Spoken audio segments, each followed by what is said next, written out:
Bismillahirrahmanirrahim. Assalamualaikum warahmatullahi wabarakatuh. Alhamdulillah hamdan thayyiban mubarakan fih, la uhsi thana'an illa kama athna Allahu ala nafsihi, wassalatu wassalamu ala rasulillah wa ala alihi wa ashabihi wa man ihtada bihaddihi ila yaumiddin, amma ba'd. Kita lanjutkan bahasan kita tentang al-iman bil yaumil akhir pada pembahasan al-imanu bil mizan, iman terhadap al-mizan, timbangan. Para ulama Ahlus Sunnah wal Jamaah mengatakan berdasarkan dalil-dalil yang sangat banyak dari Al-Quran dan hadis menyatakan bahwa beriman, membenarkan, kemudian meyakini adanya mizan itu adalah bagian yang tidak terpisahkan dari iman kepada hari akhir. Tidak dikatakan seseorang itu beriman sampai dia beriman kepada Allah, beriman kepada hari akhir, dan beriman kepada al-mizan. Mizan ini bahasa Indonesianya timbangan. Mizan yang disebutkan bagian dari iman kepada hari akhir adalah mizan hakikiyah, hissiyah, adalah mizan yang memang itu ada, nyata, real, hissiyah, his yang akan bisa dilihat oleh semua umat manusia di hari akhir nanti. Tidak ada satu orang beriman pun yang mengingkarinya. Kalau ada yang mengingkarinya, maka dia adalah mukabir, orang yang sombong dan kufur terhadap Allah dan hari akhir. Para ulama pun mengatakan berdasarkan dalil-dalil dari Al-Quran dan hadis yang sangat banyak bahwa mizan ini lahu kifatan, memiliki dua anak dua mata timbangan. Ada yang rajih, ada yang berat, dan ada yang ringan. Jadi timbangan ini memiliki dua mata timbangan. Ada yang berat dan ada yang ringan. Dan itu sangat kita fahami dengan jelas dari ayat-ayat Al-Quran, seperti sederhana yang kita hafal, fa'amma man thaqulat mawazinuhu, kemudian setelahnya berbunyi wa amma man khaffat, adapun orang yang berat timbangan, kemudian setelahnya ada yang ringan timbangan, berarti timbangan itu memiliki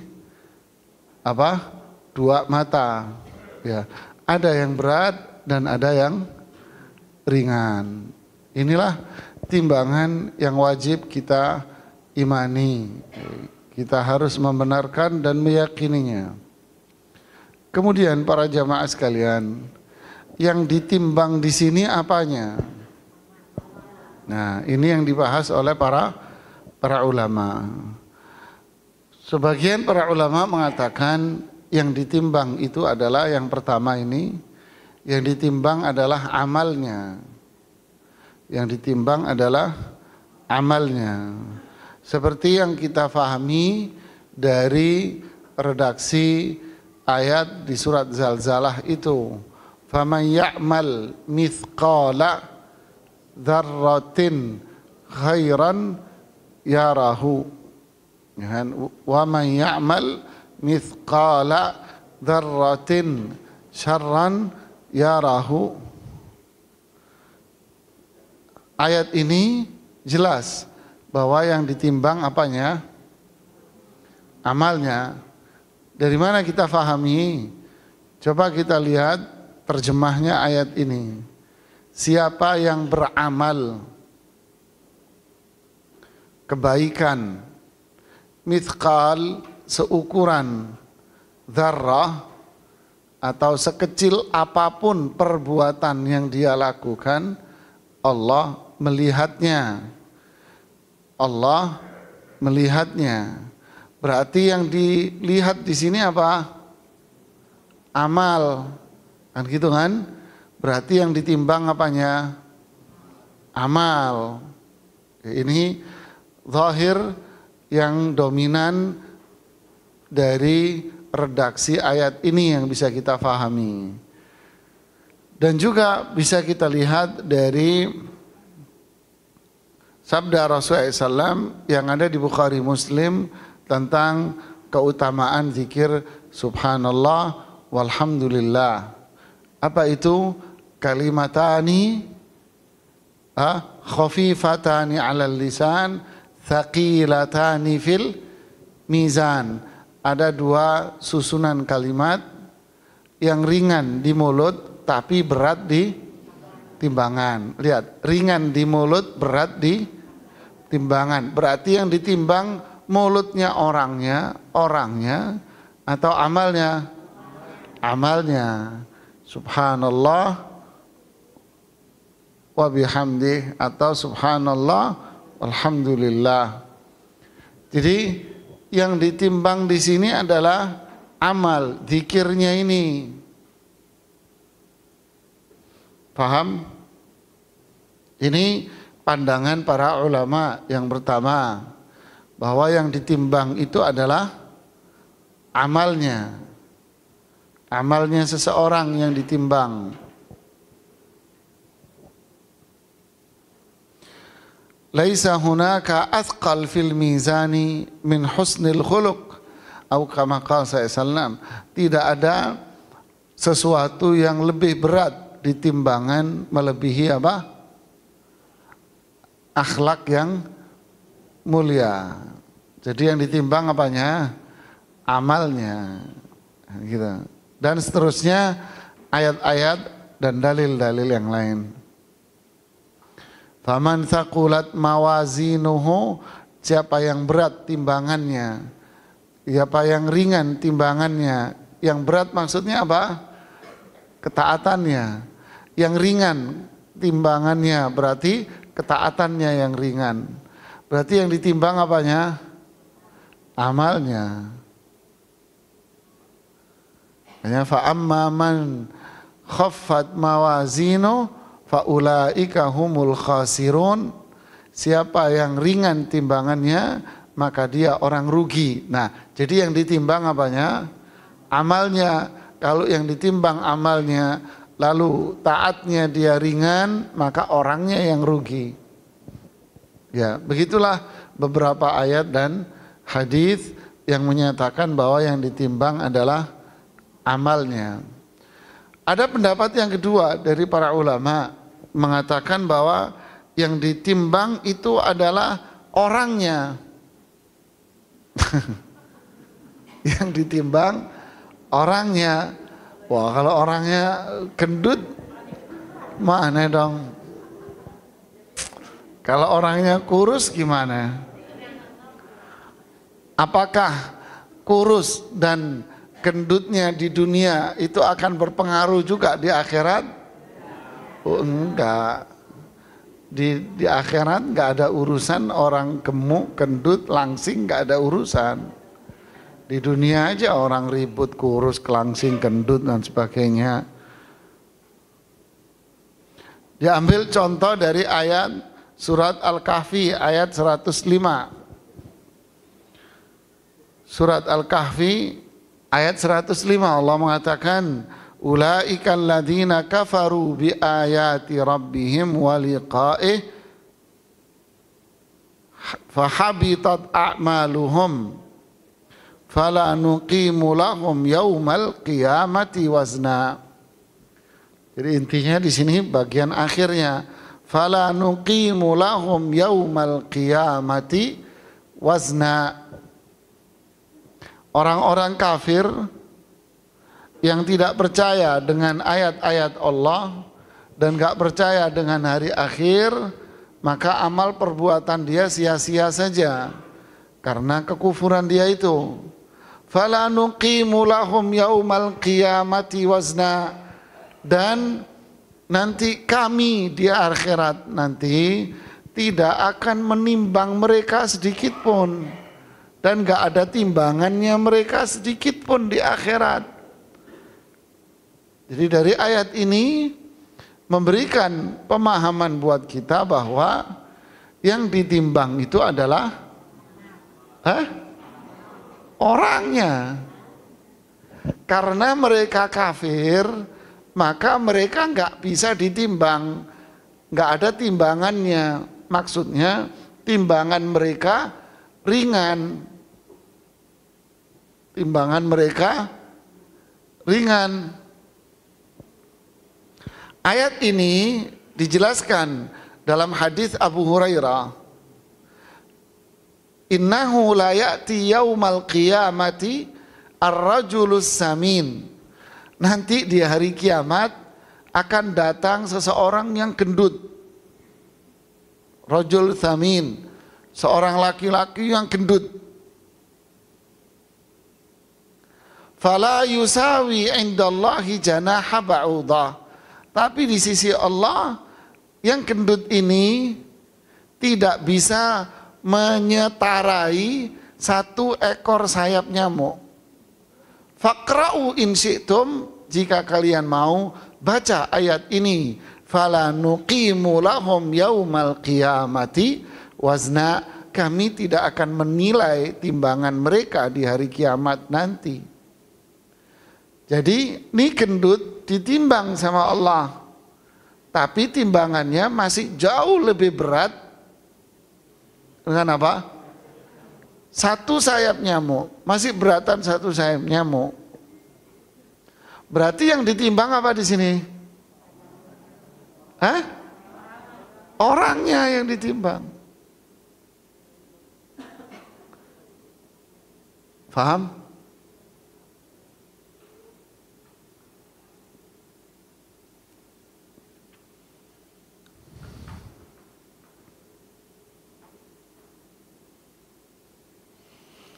Ada pula hadis Abdullah bin Mas'ud yang sering kita ceritakan ketika beliau menaiki pohon arok. Tahu pohon arok? Tahu pohon arok? Pohon arok, pohon siwak. Siwak itu perbuatannya siwak, tapi batangnya itu namanya batang pohon arok.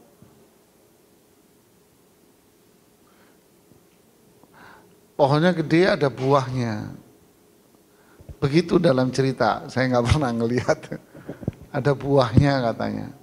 Abdullah bin Mas'ud manjat pohon arak, berarti tinggi ya.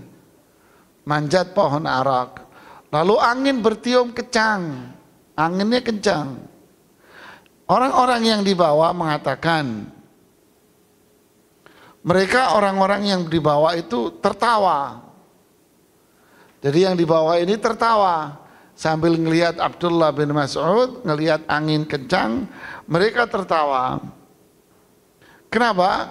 Karena mereka mentertawakan betis Abdullah bin Mas'ud yang kecil dan kurus. Maksudnya takut jatuh nih kena angin gitu. Maksudnya cuman nggak berani ngomong gitu ya. Lalu Rasulullah SAW mengatakan, walladzi nafsi biyadih lahuma fil mizan athqalu min Uhud. Demi jiwaku yang berada di tangannya, betisnya Abdullah bin Mas'ud ini nanti di timbangan Allah athqal, lebih berat dibanding dengan gunung Uhud.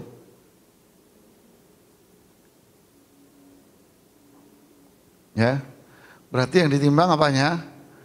Betisnya. Betisnya Abdullah bin Mas'ud. Faham ini? Sebagian lagi mengatakan, ini pendapat ketiga. Sebagian lagi mengatakan yang ditimbang itu adalah sohaiful amal. Apa sohaif amal? Lembaran-lembaran amal, catatannya. Yang dicatat oleh malaikat Munkar Nakir. Maaf, Raqib dan Atid, maaf salah. Yang dicatat oleh malaikat Raqib dan Atid. Lembaran-lembaran itu, lembaran yang berisi amalan kita, catatan amalan kita, baik ataupun buruk. Nah, sebagian ulama mengatakan yang ditimbang itu lembaran-lembaran ini.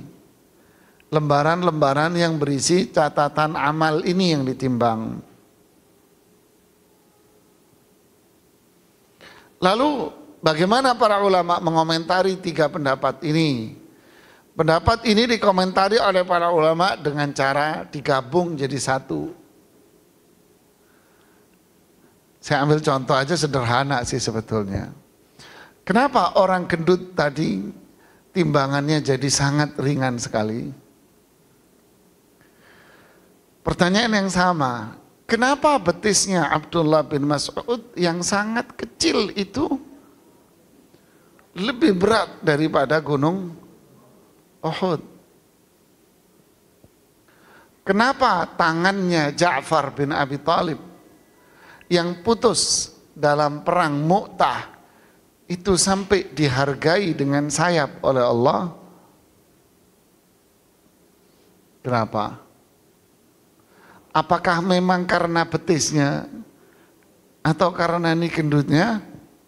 Kenapa? Karena iman dan amal orangnya. Si gendut itu tak punya amal, bahkan dia kafir. Karena dia kafir, maka enggak ada nilainya tubuhnya. Paham? Abdullah bin Mas'ud, karena iman beliau yang begitu hebat, maka tubuhnya yang kecil pun akan bernilai tinggi di hadapan Allah. Kira-kira gabungnya begitu. Paham? Belum. Para ulama mengatakan menggabungkan dua pendapat itu sangatlah mudah. Inna minan nasi man yuzan amaluhu wa minhum man yuzan sohaifu amalih. Kata sebagian ulama mengatakan demikian. Ada orang yang ditimbang itu amalnya, ada yang ditimbang itu lembaran-lembaran amal, ada yang ditimbang itu dianya sendiri. Sebagian yang lain mengatakan penggabungannya adalah sebetulnya yang ditimbang itu adalah amalnya.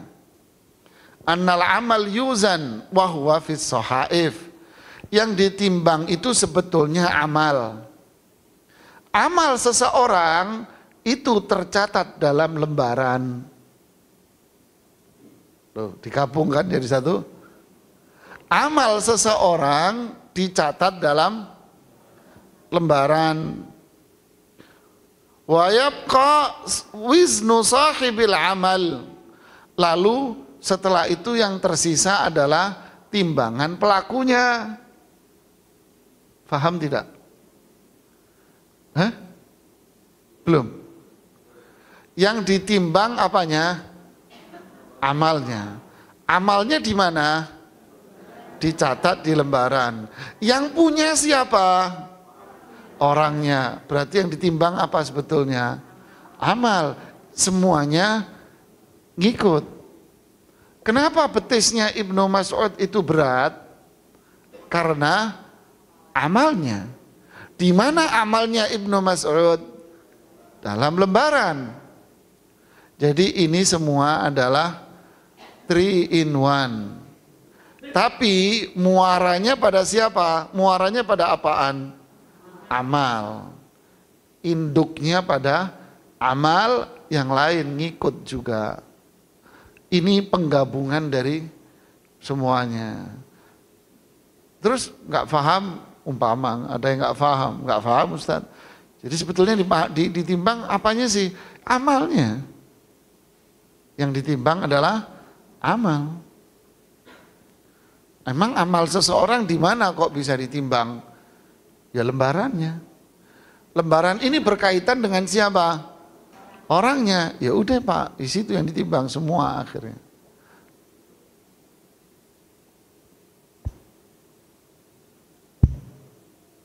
Kata Syekh Muhammad Shalih Utsaimin, walakin inda ta'ammul najid aktsaran nusus tadullu ala anna alladhi yuzan huwal amal. Ketika kita cermati dari dalil-dalil yang ada, kita akan mendapati bahwa yang ditimbang itu sebetulnya adalah amal.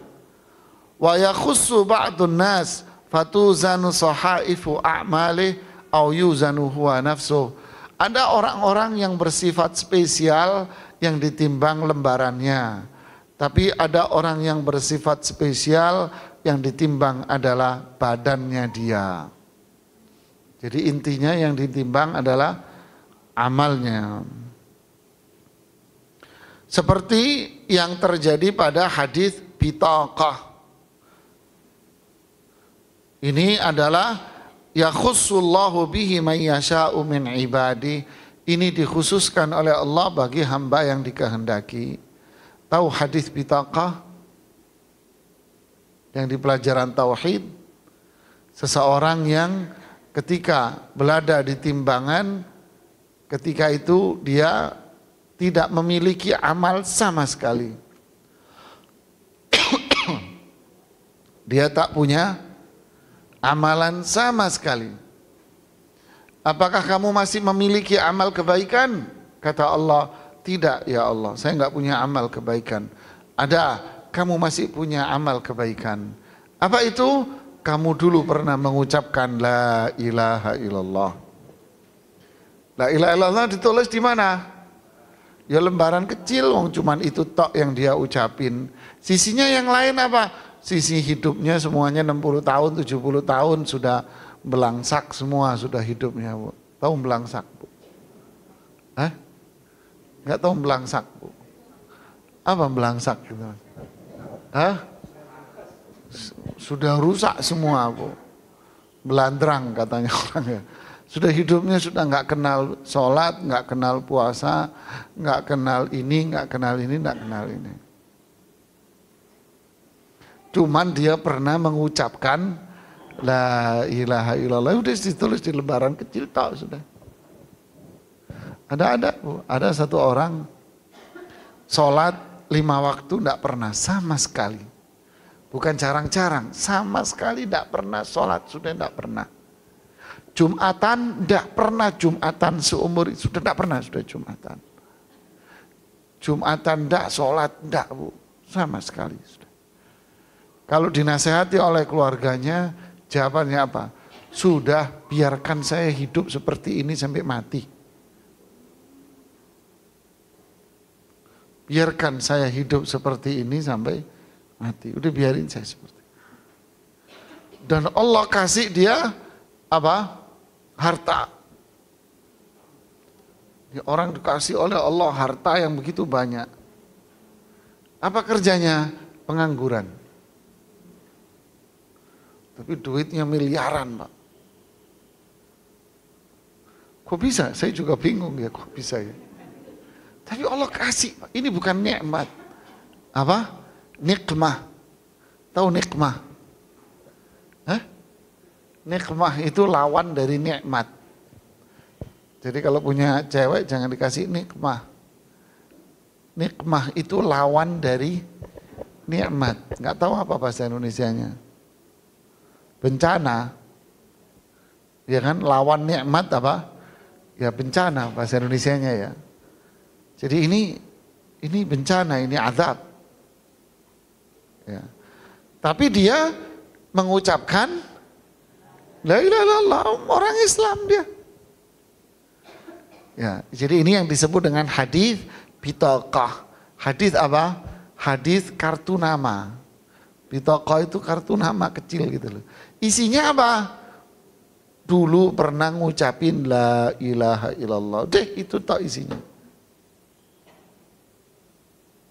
Lalu ditimbang bitaqah ini, Dengan maksiat dia semuanya.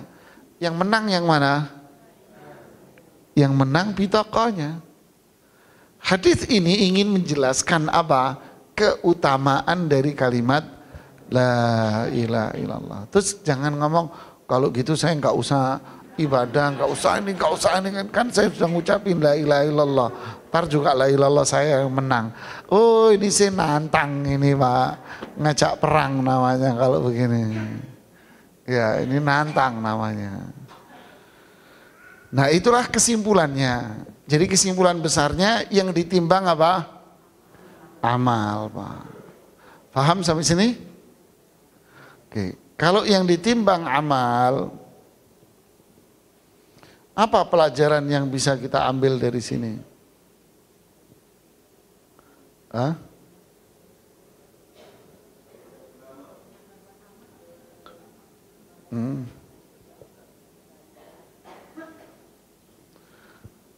Ada ibu-ibu tertentu itu kalau beli daging sapi umpama itu tidak mau lemaknya, ibu ya. Benar nggak Bu?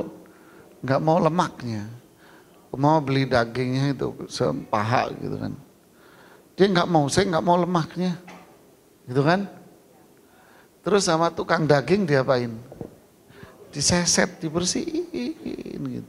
Kayak daging di supermarket itu kan bening, nggak ada lemaknya. Yang tersisa apanya? Dagingnya tok. Sebetulnya yang kita cari apa Pak?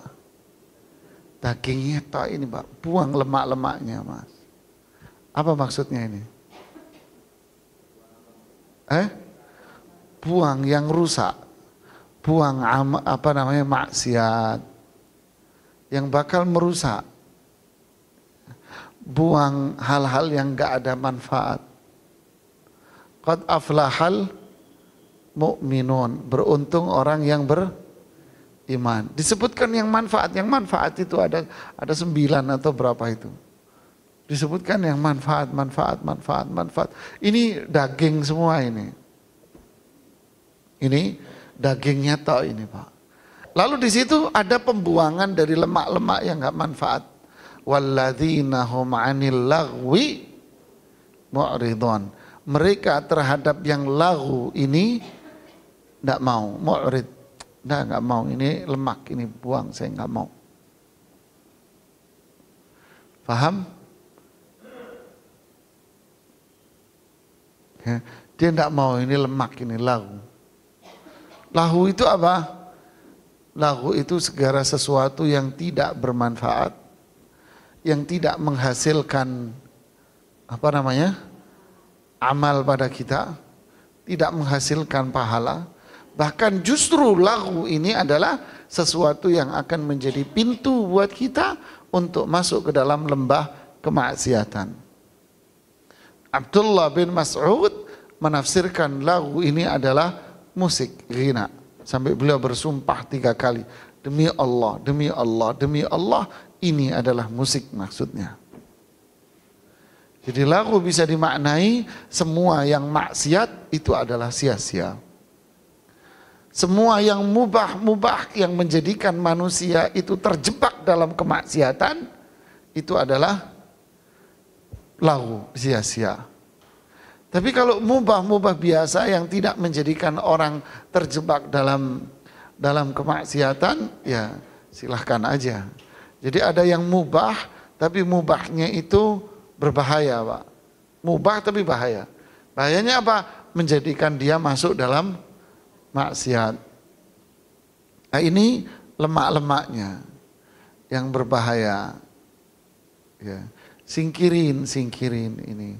Yang kita cari adalah daging. Biar apa? Nanti ditimbangnya adalah timbangan daging, Pak. Paham maksudnya? Dan timbangan yang paling memberatkan kita apa? Tauhid kepada Allah. Keimanan, ketauhidan, itu yang paling berat. Zikir, amal saleh, itu yang berat. Husnul khuluq, akhlak yang mulia. Ini semua adalah dagingnya, Pak. Tauhid, zikir, amal saleh. Terus apalagi? Akhlak yang mulia. Ini adalah yang memberatkan timbangan kita. Yang bikin rusak timbangan kita apa? Syirik, lawannya. Syirik, lalai. Terus apalagi? Lawannya maksiat, bid'ah, mardud, ditolak, tidak ada nilainya nanti. Akhlak tercela, ini akan jadi lemak-lemak dan bumerang yang berbahaya nanti.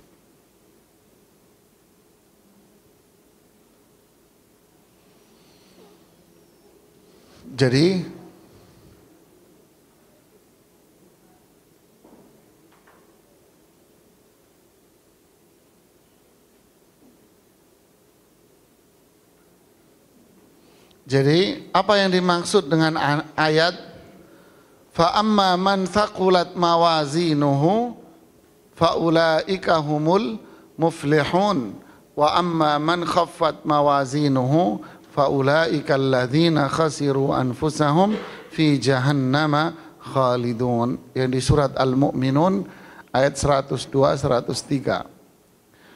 Fa amma man thaqulat mawazinuh, adapun orang-orang yang berat timbangannya, maka dialah orang-orang yang beruntung. Wa amma man khaffat mawazinuh, orang yang ringan timbangannya, maka dialah orang yang merugikan dirinya sendiri dan dia akan berada di dalam neraka jahanam. Wal iyadzu billah.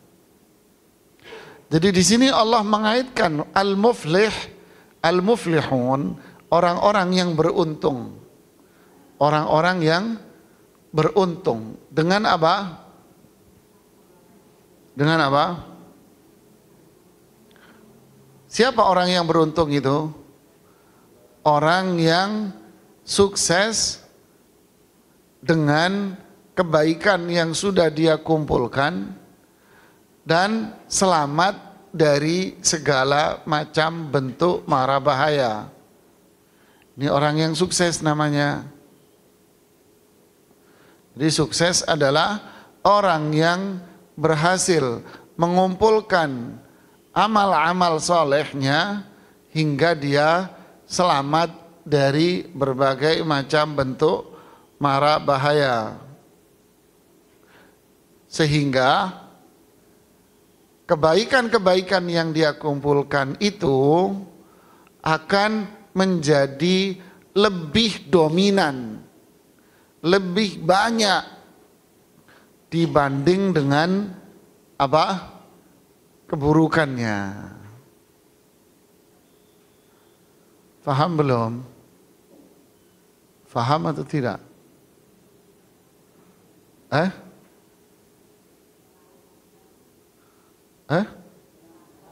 Paham ya?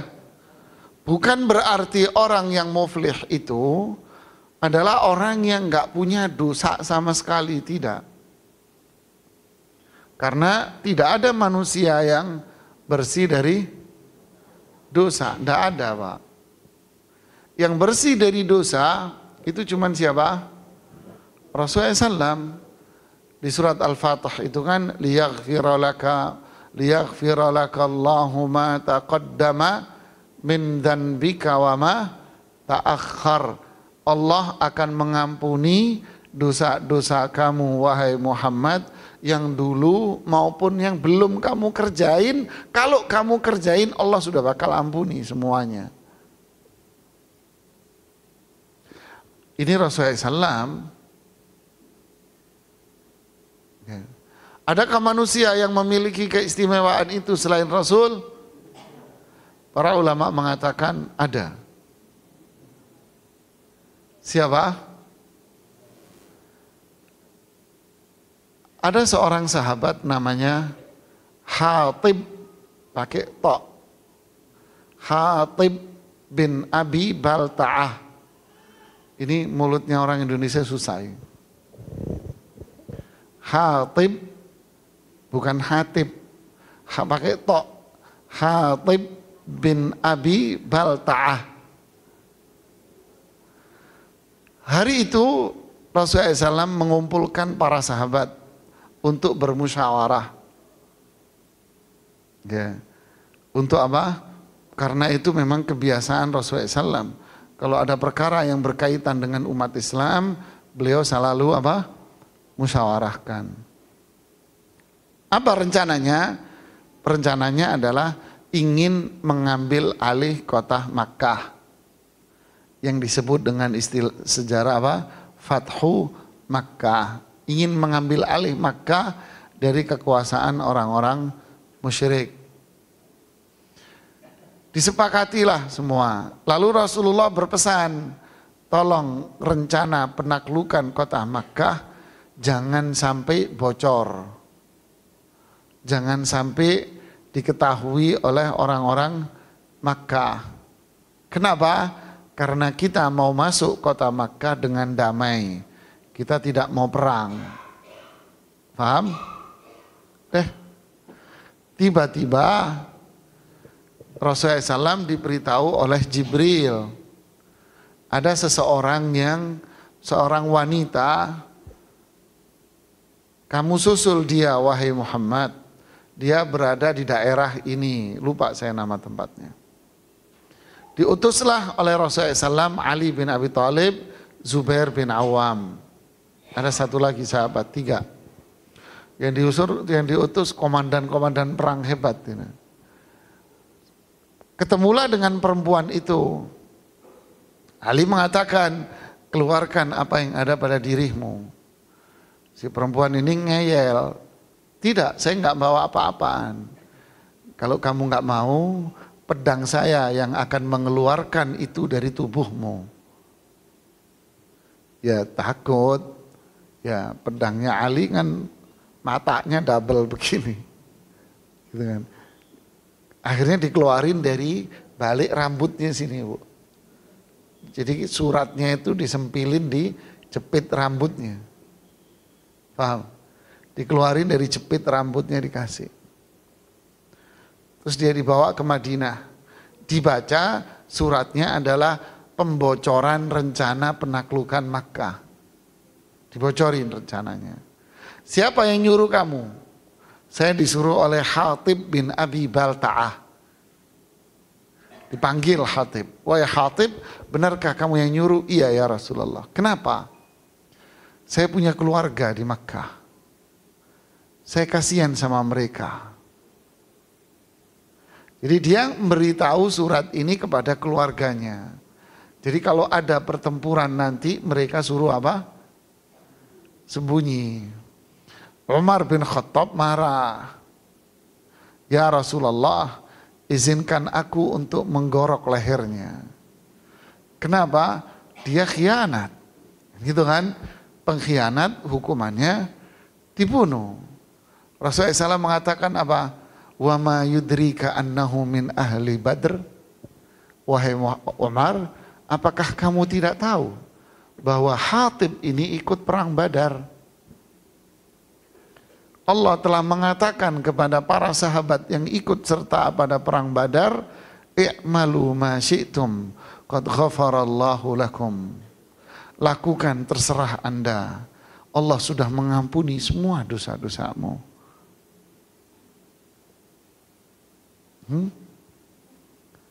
Berarti sahabat yang ikut perang Badar dosanya apa?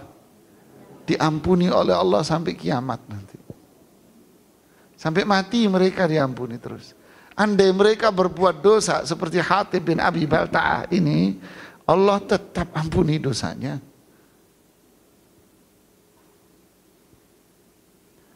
Ini sahabat semuanya? Enggak semua. Sahabat yang ikut perang Badar saja. Jumlahnya 300-an.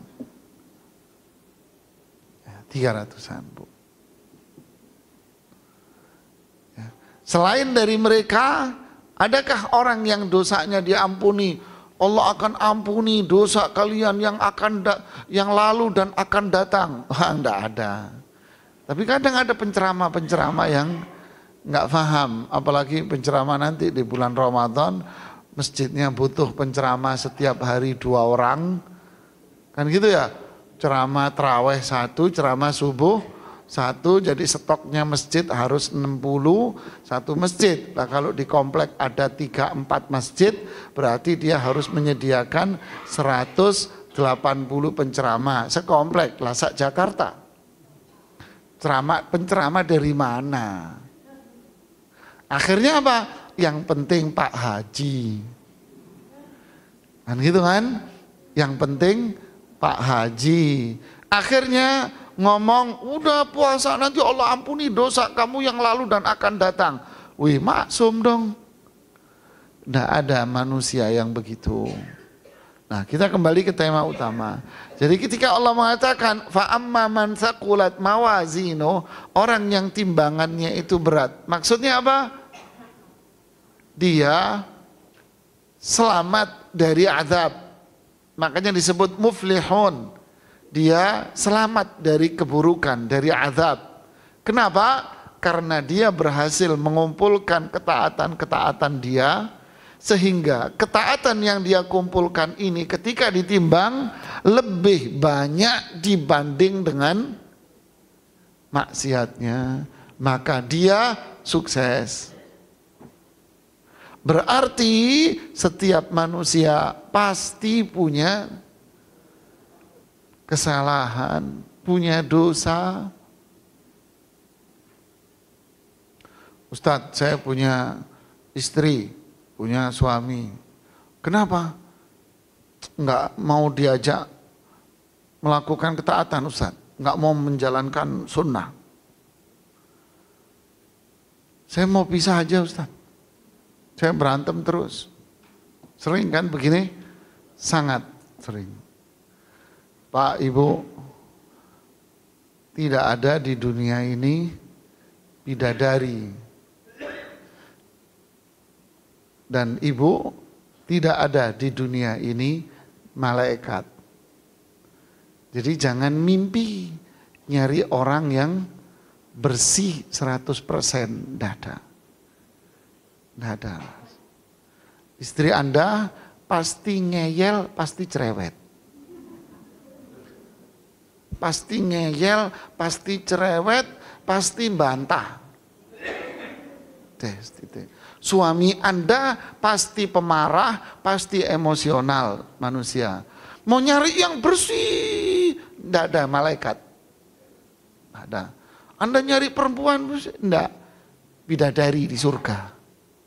Ya, terus apa? Bersabar. Sabar. Saya mau cerai, silahkan Anda cerai sana. Anda cerai mau nikah lagi, tumbuh ketemu tutup. Tahu? Nggak tahu? Itu pepatah orang Inggris kuno itu Pak. Pepatah orang Jawa Timur, tumbuh ketemu tutup. Apa? Sama aja klop. Bahkan akan nikah lebih parah nanti yang kamu dapat bisa jadi. Paham? Inilah pelajaran buat kita. Ya, tidak ada manusia yang, tapi kewajiban kita apa? Mengumpulkan pundi-pundi amal. Pundi-pundi amal ini yang banyak. Ya. Kemaksiatan kita berusaha semampu kita sebagai manusia untuk apa? Meninggalkan itu, mempersedikit sedikit-dikitnya. Ya. Nah, ini maksud dari ayat ini. Jadi orang yang beruntung itu siapa? Yang berhasil mengumpulkan amal-amalan saleh yang banyak. Inilah orang yang sukses. Jadi makanya disindir di hadis yang saya baca tadi. Ya'ti yaumal qiyamati ar-rajulus samin. Orang gendut. Apakah yang dimaksud orang gendut beneran? Sebagian ahli hadis seperti dinukil oleh Ibnu Hajar mengatakan apa? Ini maksudnya adalah orang yang hidup tenggelam dalam urusan duniawi. Banyak orang menilai kesuksesan itu adalah dunia. Sukses adalah dunia. Sudah, ini mindset zaman sekarang. Kenapa? Karena itu yang ditanam di otak kita sejak kita kecil. Dari kita TK, SD, SMP, SMA, kuliah. Terus yang ditanam sejak SD apa? Sukses itu adalah fulus. Mafi fulus, manfus. Itu yang ditempel di otak kita. Ada fulus, abang sayang. Mafi fulus, ngambek. Mafi fulus, lo gue tendang. Jadi ini yang ditanam dari TK. Time is money. Waktu adalah uang. Coba ditanam dari SD, dari TK. Waktu itu ibadah. Kan lain kan? Kita ditanam dari kecil itu. Apa buktinya? Nggak terasa kita apa? Apa? Bangun tidur, ku terus mandi. Habis mandi, ku tolong ibu. Nggak sholat subuh, bego memang. Bego bener nih guru TK nih, bahlul guru TK-nya. Kalau saya sih saya bilang ngomong kasar ya, bego bin bahlul. Nggak mikir guru TK-nya. Ini berbahaya itu kalau ditanamkan di benak anak. Berarti dia kalau bangun tidur jangan mikir sholat subuh. Makanya selalu di film-film mau bangunin tidur, kordennya dibuka, matahari sudah terang. Iya enggak? Ya itu sudah mindsetnya dibangun dari situ, dari awal otak kita. Jadilah orang sukses dalam dunia. Tak kenal sholat subuh, tak kenal ini, tak kenal ini. Yang kenal ada fulus. Ada fulus saya kenal. Maafi fulus saya nggak kenal inti. Inilah tolak ukur sukses. Tapi Al-Quran menilai tidak. Kalau tolak ukur itu adalah materi, ini adalah jenis korun semua ini. Ini korun model baru. Korun model baru ini. Yang kita pikirkan seharusnya adalah apa? Sukses versi di akhirat nanti. Karena hidup itu bukan di sini. Ini hidup sebentar. Ini sebentar saja. Ya. Kalau mindset kita adalah sukses itu kesuksesan di akhirat, pasti Allah akan menolong kita.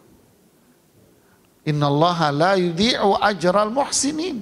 Allah tidak akan menyia-nyiakan pahala bagi orang-orang yang beriman. Tidak akan. Coba lihat kisah sejarah. Ketika perang Badar, perang Uhud, apa yang terjadi? Mereka perang Badar, Abu Jahal mengerahkan kekuatannya dia. Dia nganggap dirinya sudah hebat. Mereka sudah nganggap dirinya hebat. Bahkan Abu Jahal mengatakan, kita akan serang Muhammad dan teman-temannya. Kita akan kalahkan Muhammad dengan teman-temannya.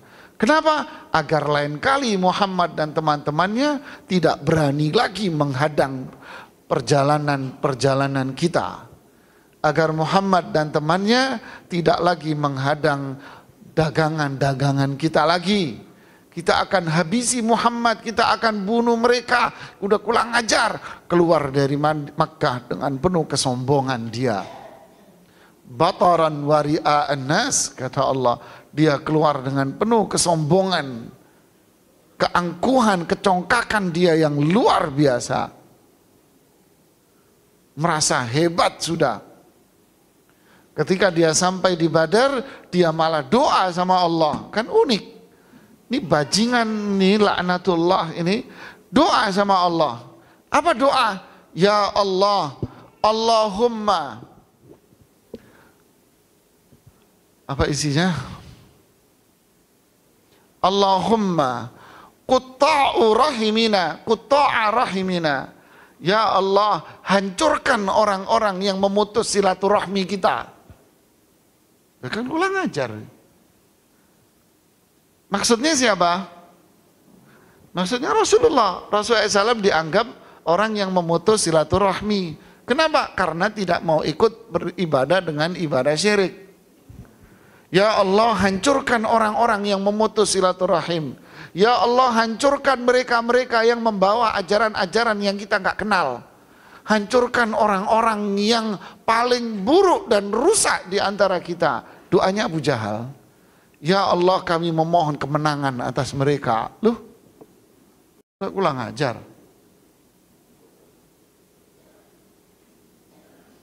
Inilah mereka, Bu. Menganggap dengan kekayaan dunia, dengan dunia mereka sudah apa?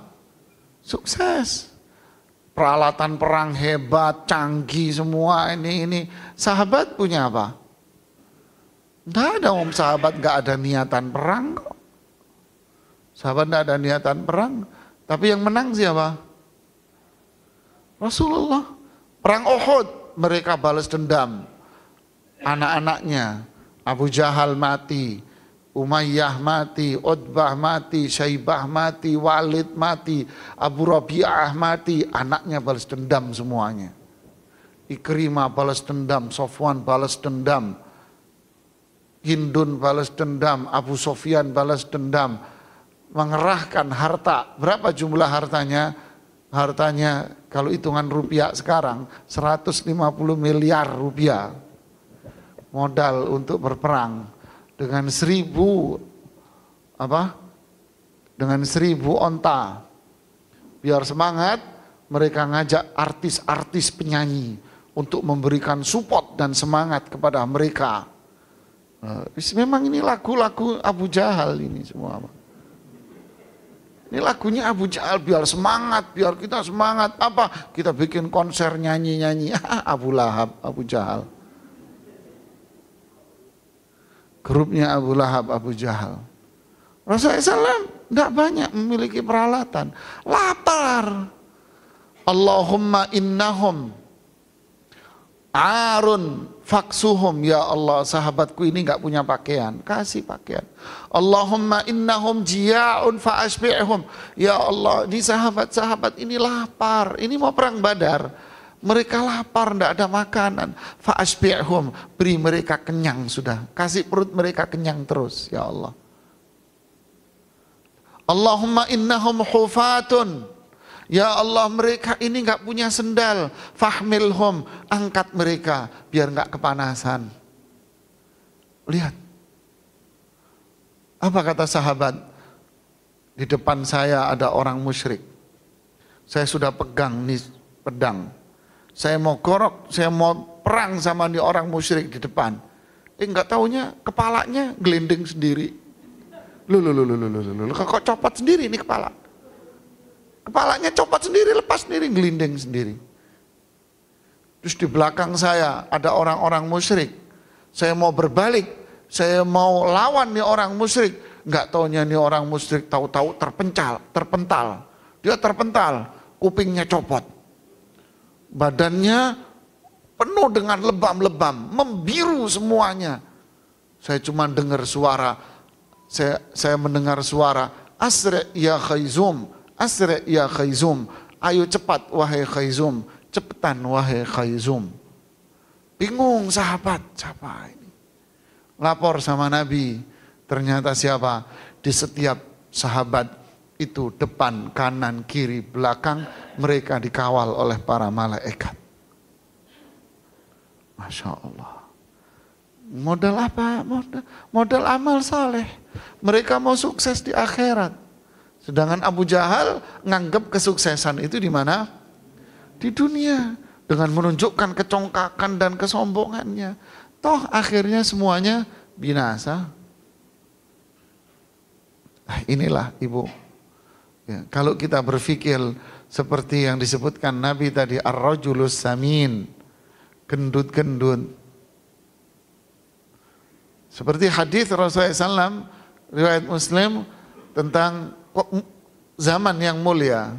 Saya khairul quruni qarni, thumma alladhina yalunahum, thumma alladhina yalunahum. Masa generasi yang paling mulia adalah generasi saya.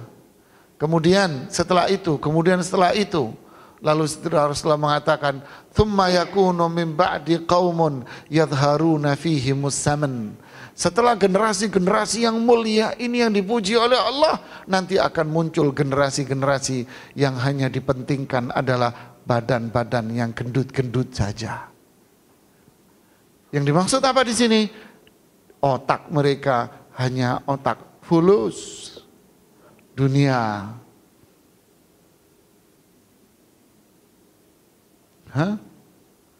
Inilah orang-orang yang ulaikal ladzina khasiru anfusahum, mereka yang apa? Khasiru, merugikan dirinya sendiri. Anaknya pulang sekolah, pertanyaan pertama apa? Sudah makan belum? Ayo mandi makan sana. Kalau ibu-ibu zaman dulu, pertanyaannya apa? Pulang sekolah, sudah sholat belum? Lapar, sholat dulu baru makan. Itu ibu-ibu zaman 60-an, tahun 70-an. Ya, zaman sekarang Allahul Musta'an. Inilah yang dimaksud dengan rujhanul amal.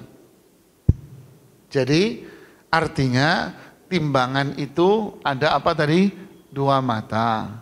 Yang satu bisa berat, yang berat di sini ya.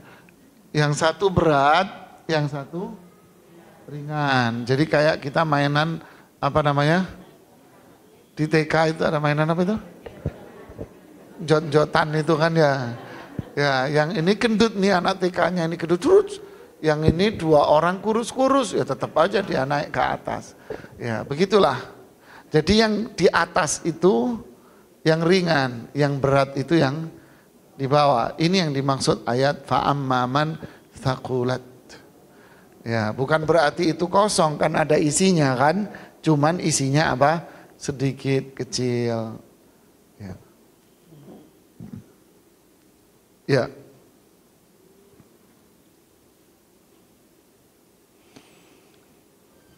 Kemudian para ulama mengatakan, Imam Qurtubi mengatakan, manusia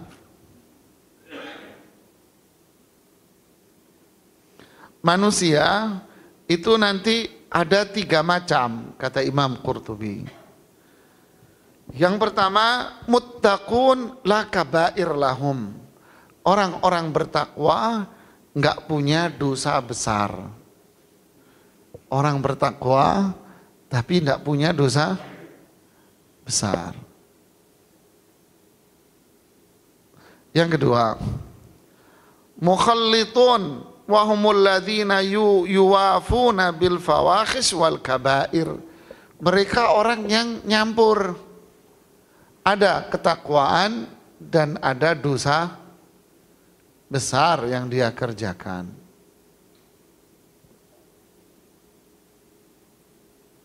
Yang ketiga, orang kafir.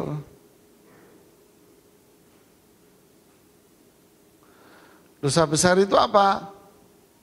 Ya, coba baca bukunya Imam Az-Zahabi, Al-Kabair, dosa-dosa besar yang banyak dikaji oleh ustadz-ustadz itu.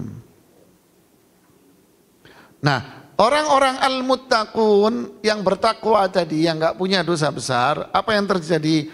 Fa inna hasanatihim tuda'u fi kiffa nayyirah wa saghairuhum in kanat lahum fi kiffa ukhra.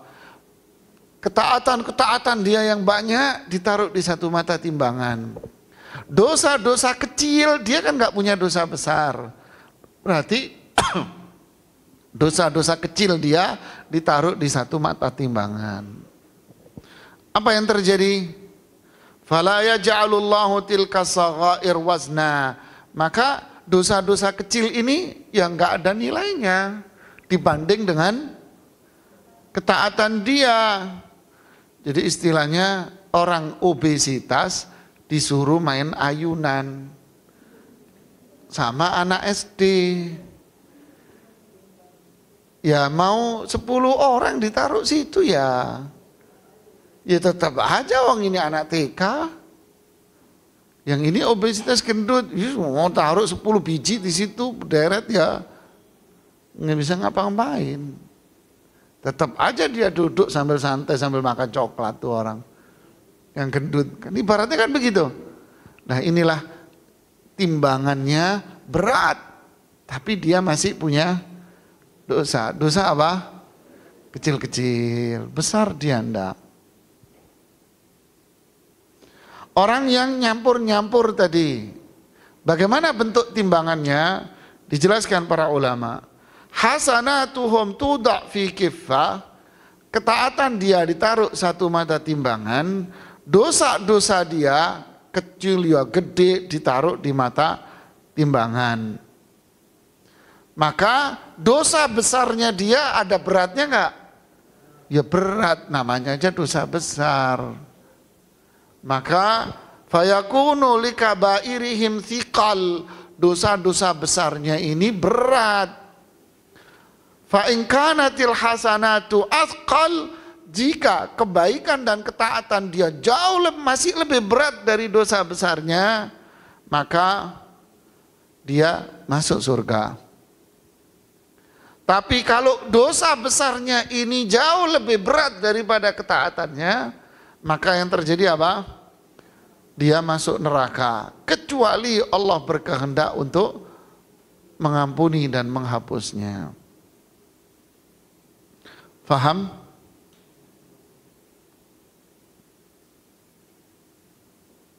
Ada lagi komentar di sini yang enggak enak. Wa in kanat alaihi tabiat wa kanat lahu hasanat katsira, andai ketaatan dia jauh lebih banyak, lebih berat daripada dosa besarnya umpamanya. Paham? Jadi ketaatan dia lebih berat daripada dosanya. Tapi dia lahu tabiat. Tahu tabiat? Bukan tabiat, bukan.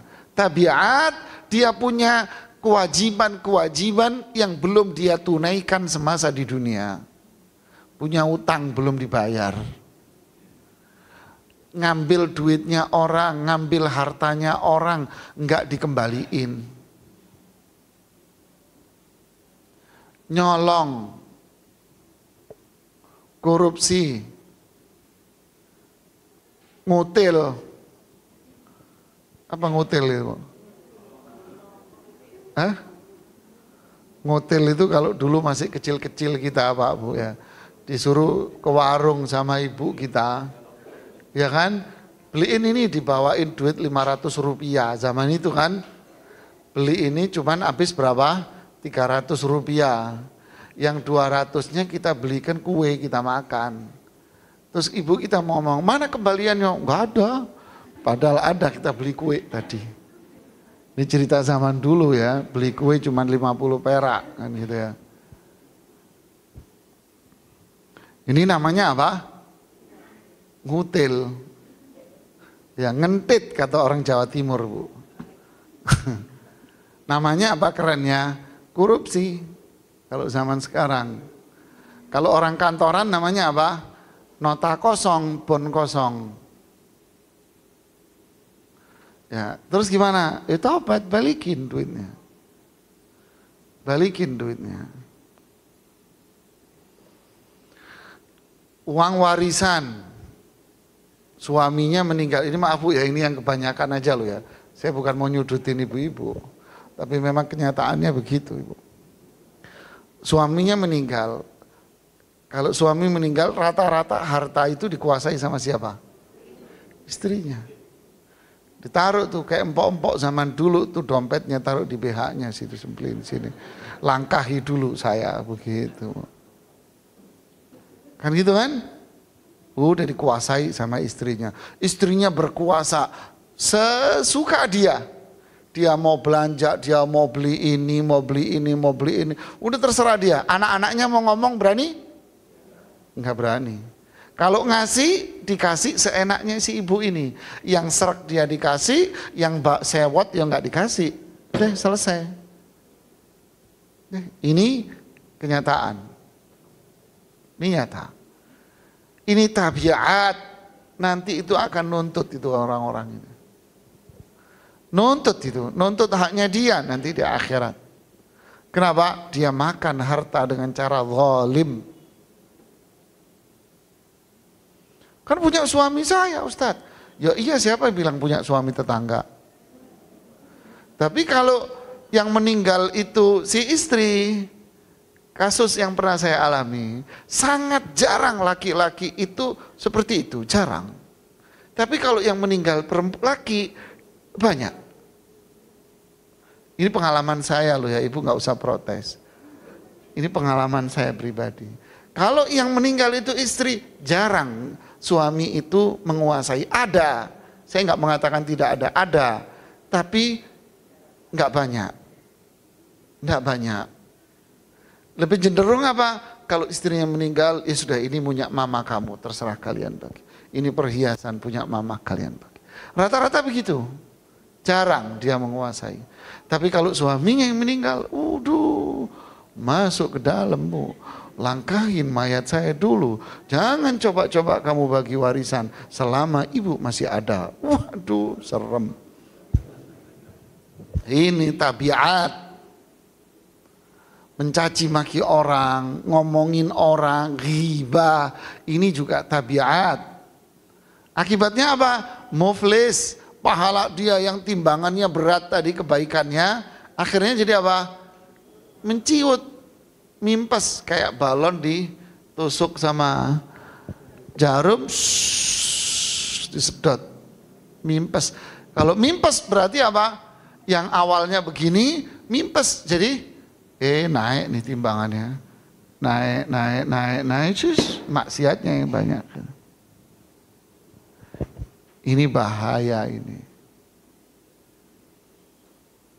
Ya, sangat berbahaya.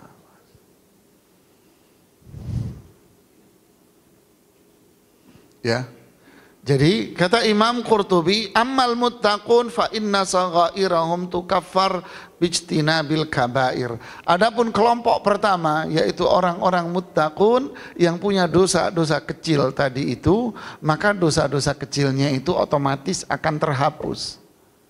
Otomatis akan hilang. Dengan apa? Dengan dia tidak mau berbuat dosa besar. Ya. Dengan dia tidak mau berbuat dosa besar, maka yang saghair, dosa-dosa kecil akan otomatis dan juga dosa kecil akan otomatis terhapus dengan apa? Ketaatan dia, yang pada akhirnya kebaikan dialah yang sangat dominan. Nah, inilah, Bu. Jadi amalan apa yang bisa memberatkan? Kalau orang kafir ya udah nggak usah ditanya. Punya apa dia? Oh, dia punya kebaikan ini. Semua masih kalah dengan apa? Kufurnya dia. Sudah, kufurnya dia itu yang paling tinggi sudah. Kufurnya dia itu yang sangat berat sekali. Oh, dia rajin sedekah, dia baik, suka nolong orang. Ini orang kafir, tetap dia apa? Nggak ada artinya di mata Allah. Jadi apa yang menjadi pemberat itu tadi kesimpulannya. Yang pertama apa? Syahadat la ilaha illallah alias tauhid. Yang kedua apa? Zikir. Zikir dengan apa? Seperti zikir subhanallah wa bihamdih subhanallahil azim. Subhanallah walhamdulillah subhanallah wa bihamdi subhanallahil azim. Ini zikir yang memberatkan, Pak. Ya, zikir-zikir yang bisa memberatkan kita.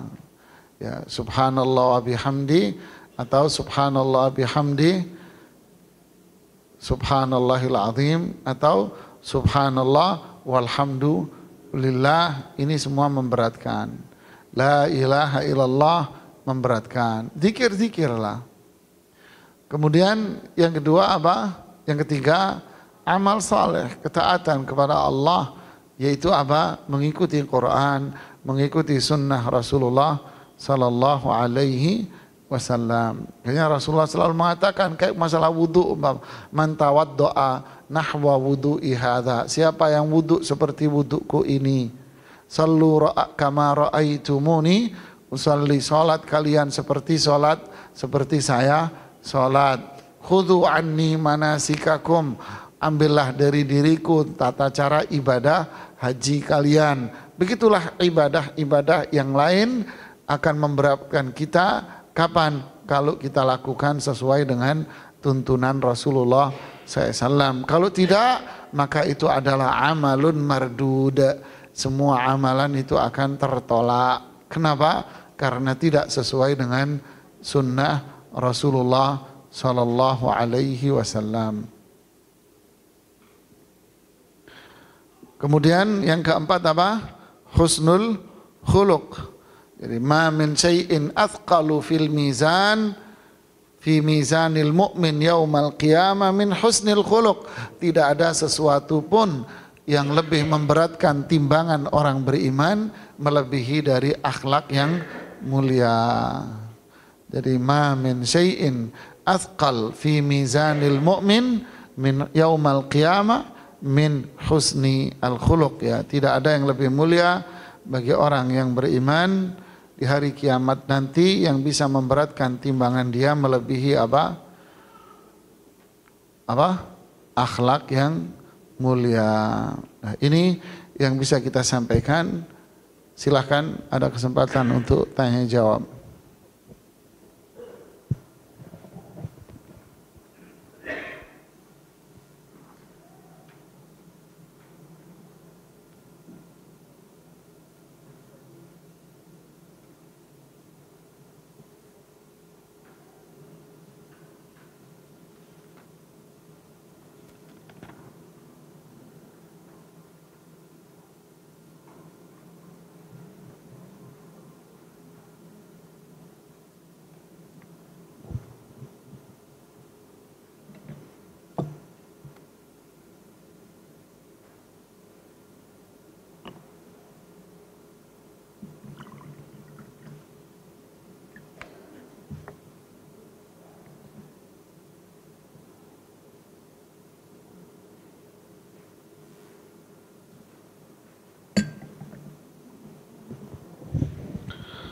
Ada pertanyaan.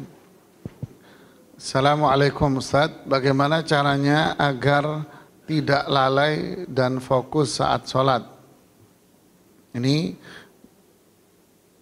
jawabannya gampang, melakukannya butuh mujahadah, kesungguhan.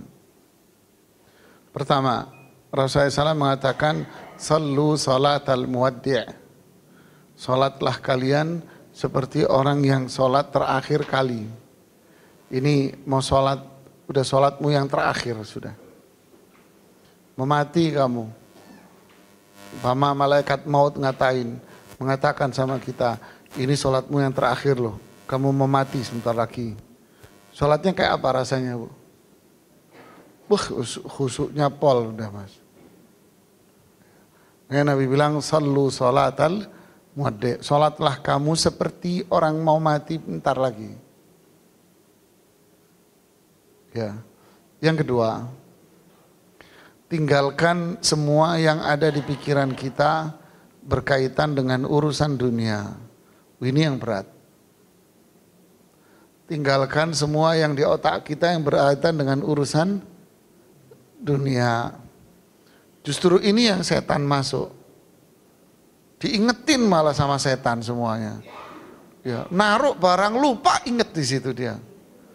Sudah naruh apa lupa. Diingetin, ini diingetin semua. Bakal dikasih ide-ide baru sama setan nanti.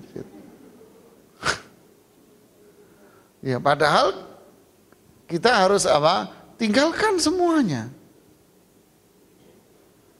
Tinggalkan semua kesibukan di otak kita, tinggalkan. Terus yang keempat, yang ketiga apa? Fahami gerakan-gerakan sholat dengan baik. Fokuslah pada gerakan sholat. Walaupun kita berjamaah, tetap kita harus memahami gerakan. Lihat para sahabat, Rasulullah itu kalau takbir itu begini. Ya kan? Kalau takbir begini, ngangkat tangannya itu seperti ini. Oh, ngangkat tangannya itu jari-jarinya sejajar dengan bahu. Yang lain mengatakan, oh tidak, saya melihat Rasulullah sejajar dengan telinga. Kemudian posisi jari-jarinya itu begini. Kemudian Rasulullah meletakkan tangannya begini. Pergelangan tangannya posisinya seperti ini. Kemudian jari-jarinya itu posisinya seperti ini di lengan tangan kita. Sampai sedetail itu para sahabat itu memperhatikan gerakan-gerakan sholat. Kemudian diletakkan di dada. Yang satu diletakkan begini. Pandangan Rasulullah waktu sholat itu begini.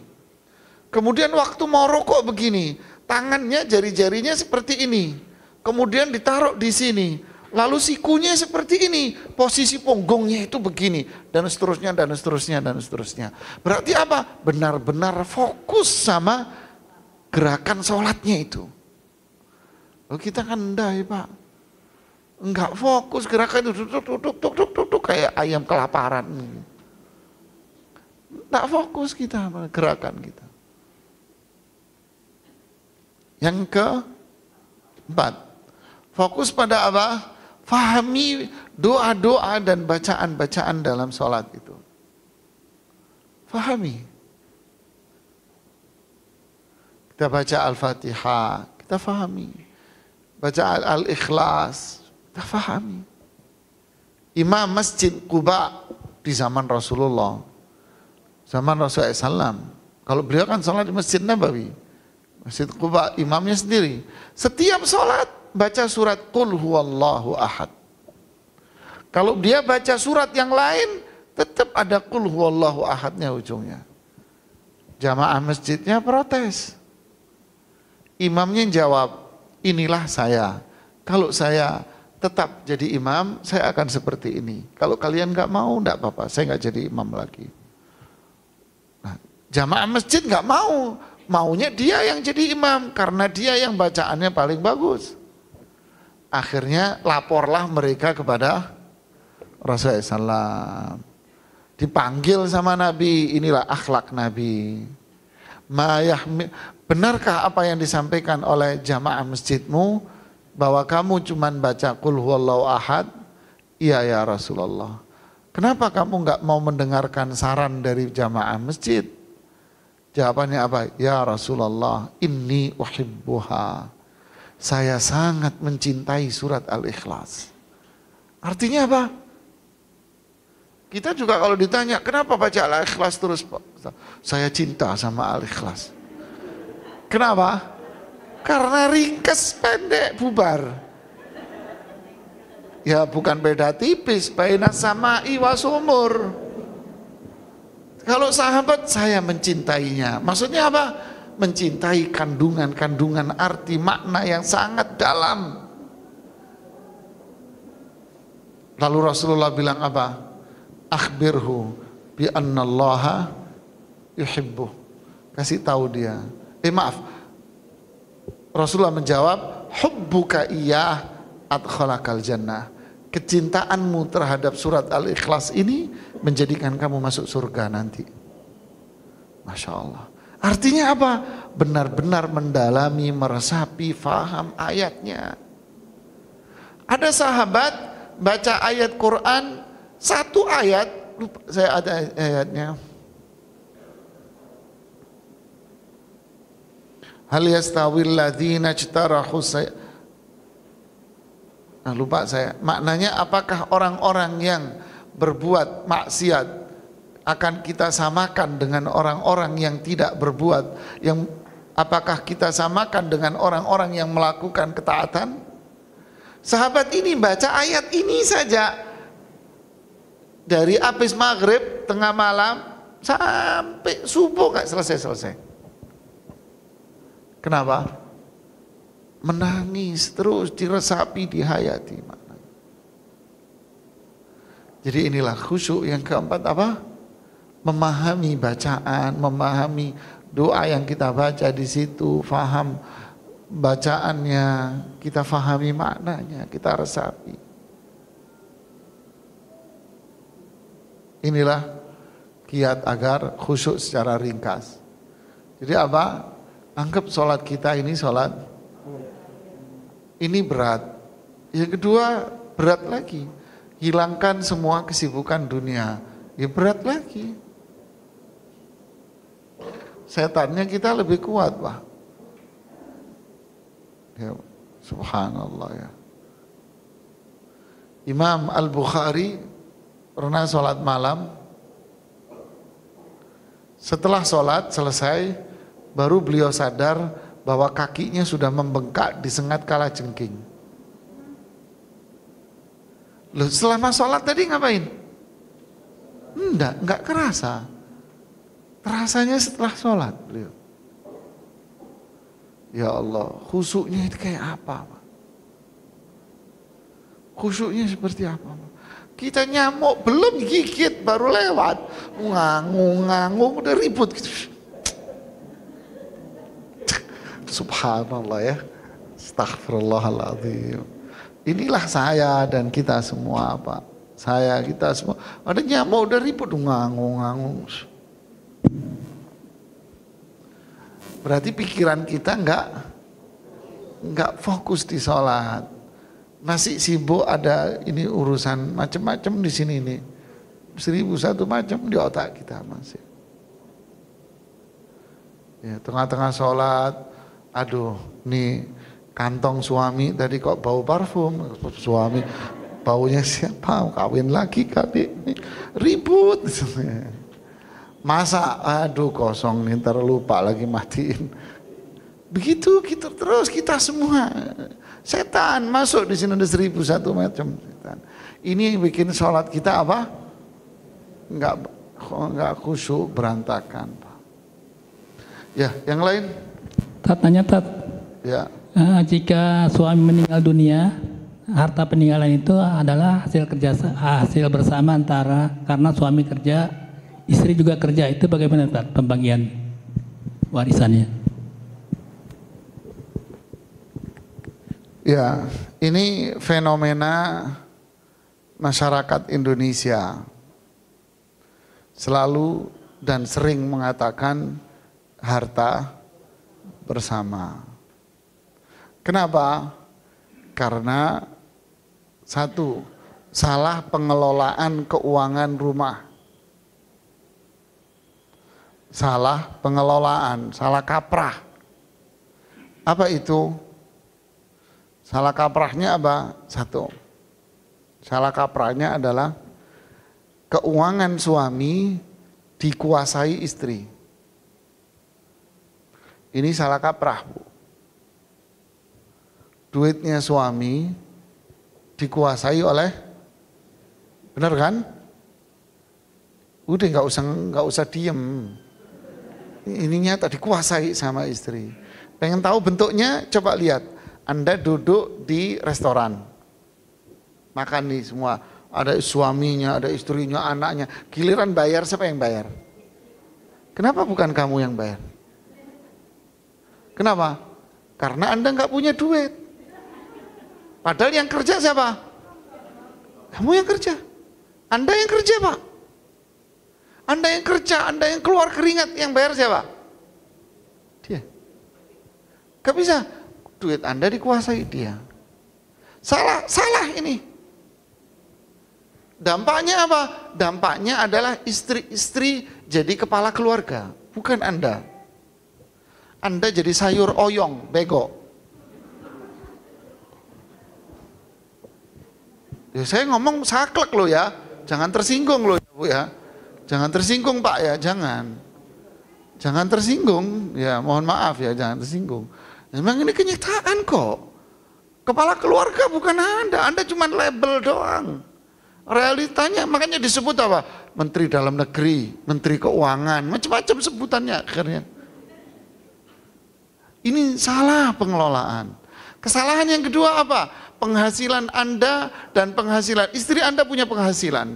Anda punya penghasilan. Lalu apa? Dicampur jadi satu, diaduk-aduk di situ.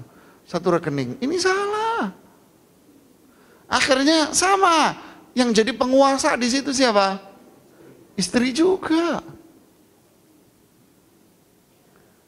Ini kesalahan pengelolaan keuangan, Pak. Terus bagaimana dong Ustadz?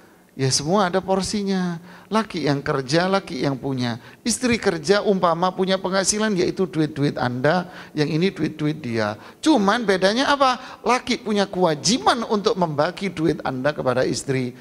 Penuhi kebutuhan dia. Bukan berarti Anda berkuasa, tidak. Tapi laki yang berkuasa. Ini namanya ar-rijalu qawwamun 'alan nisa. Di situ Anda bukan sayur oyong, Mas. Hah? Sayur wortel yang belum mentah, keras. Ya? Oke. Kalau Anda punya penghasilan, rekening sendiri. Anda perempuan, punya rekening sendiri.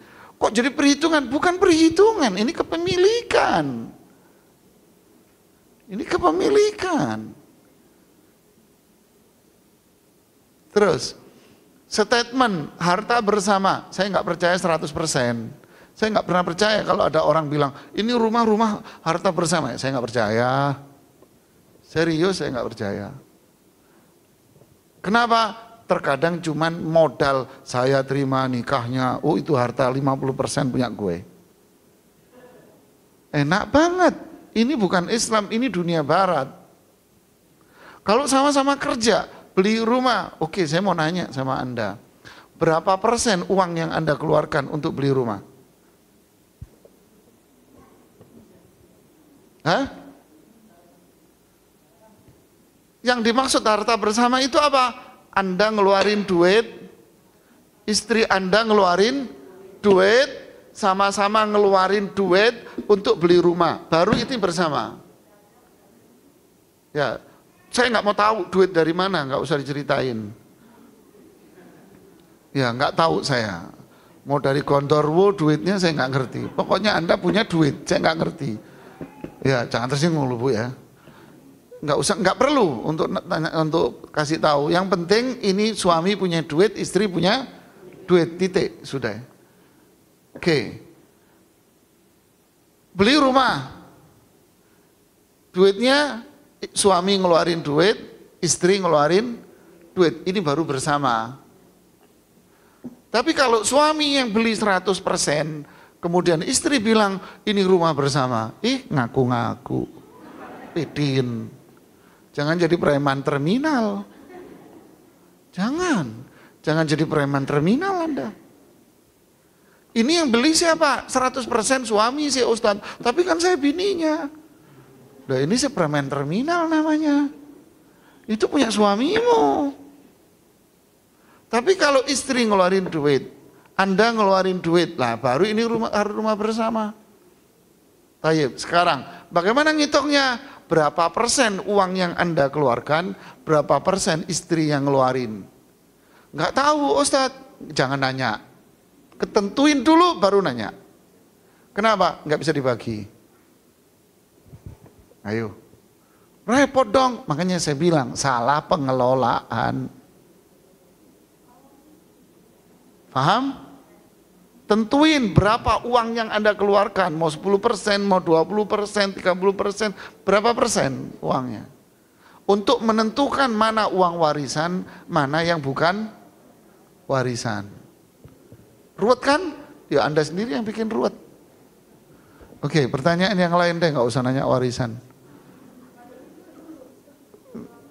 Waalaikumsalam warahmatullahi.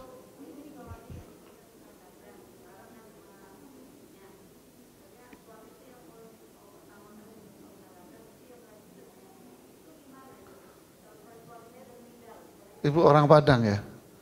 Orang Padang? Oh Lampung, saya kira orang Padang. Biasanya kalau Padang begitu. Suami yang punya dagang. Istri ngikut. Saya cuma nanya, sama prinsipnya. Apakah istri ikut mengeluarkan modal? Apakah istri mengeluarkan modal? Hah? Pernah ikut fisik, ikut modal doa atau modal fulus? Modal duit, modal uang. Nah, kalau modal uang berarti itu ada penyertaan modal. Berarti ada penyertaan modal. Berarti si istri memiliki saham di toko itu berapa persen modal yang dia keluarkan. Tentukan kesertaan modalnya berapa persen. Anda ngikut serta di modal itu umpama 40%. Suami Anda 60, berarti Anda punya hak di toko itu 40%. Sisanya 60%. Suaminya udah meninggal, berarti yang warisan itu 60%. Jangan dikuasai semuanya. Iya. Hasil usaha itu, makanya tentukan kalau ada penyertaan modal. Jika ada penyertaan modal, berapa penyertaan modal dari istri? Ditentukan. Oh, penyertaan modal istrinya sekian. Oh, suaminya sekian. Berarti yang warisan yang mana? Yang mana? Yang suami ini, yang penyertaan modal suami ini. Jangan terus di semuanya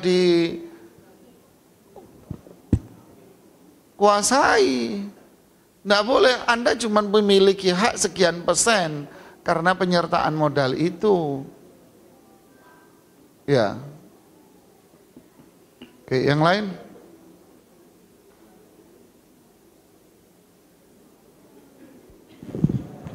Assalamualaikum Ustaz. Waalaikumsalam warahmatullahi. Untuk orang yang sakaratul maut, apabila dia bisa talqin la ilaha illallah, dijamin masuk surga. Apakah pertanyaannya, apakah nanti dia juga dihisab, mengingat bahwa ada jaminan dengan talqin yang dilakukan pada saat mau meninggal itu? Apakah tetap nanti kebaikan-kebaikan maupun keburukan dosa-dosanya akan tetap ditimbang? Sekian, terima kasih. Assalamualaikum warahmatullahi wabarakatuh. Waalaikumsalam warahmatullahi wabarakatuh. Iya, para jamaah sekalian, tidak ada satu orang pun yang bisa lewat dari hisab. Memang ada disebutkan dalam hadis, ada umat Rasulullah SAW, hamba Allah yang tanpa melewati hisab dan tanpa melewati azab. Ada. Siapa mereka? Para nabi dan rasul. Bisa jadi itu para sahabat nabi yang sudah dijamin masuk surga. Adapun umat Rasulullah SAW yang lainnya, maka semua umat manusia, kita semua akan melewati hisab. Semuanya manusia akan melewati hisab, Pak. Ada hisabnya itu ringan yang disebut dengan al-ard, ada hisabnya itu berat yang sudah kita bahas beberapa kali pertemuan pembahasan tentang hisab. Jadi ada hisabnya ringan, cepat, berarti ketaatannya banyak, berarti Allah sudah memaafkan, menghapus dosa dia. Ada yang hisabnya panjang lebar, ini yang bakal diazab oleh Allah. Semua akan mengalami masa hisab. Apakah orang yang mengucapkan la ilaha illallah pasti masuk surga? Tidak ada yang bisa memastikan. Kita nggak bisa memastikan orang, Pak. Nggak boleh kita memastikan orang masuk surga dan memastikan orang masuk neraka. Nggak boleh. Kita cuma bisa berdoa dan husnudzan. Kita berdoa semoga orang yang mengucapkan la ilaha illallah itu masuk surga. Dan kita berbicara seperti apa yang Rasulullah SAW sampaikan. Apakah dia bakal pasti masuk surga? Enggak tahu. Itu hanya ilmu Allah Subhanahu wa taala. Ada lagi? Silakan, Bu. Waalaikumsalam.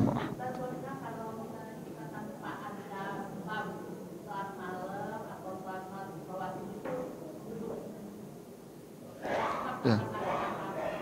Bolehkah sholat sunnah itu duduk? Jawabannya boleh. Sholat sunnah duduk boleh. Ya. Tanpa sebab boleh. Nggak apa-apa. Sholat sunnah ya boleh.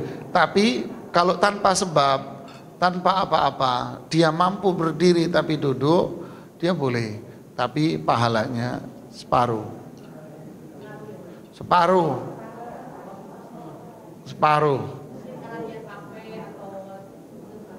Kalau capek nggak usah sholat, istirahat dulu Bu, duduk, istirahat, tidur dulu sebentar.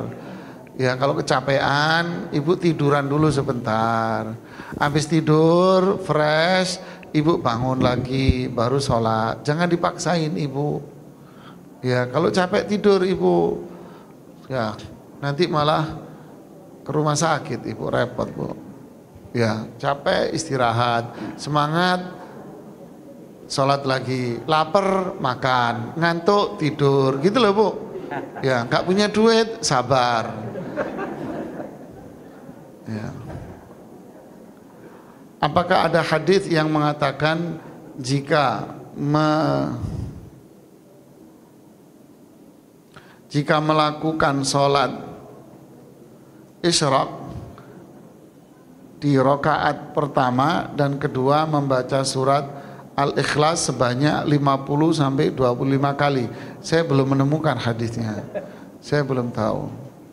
Sepertinya ini amalan yang tak berdasar dengan hadis ini.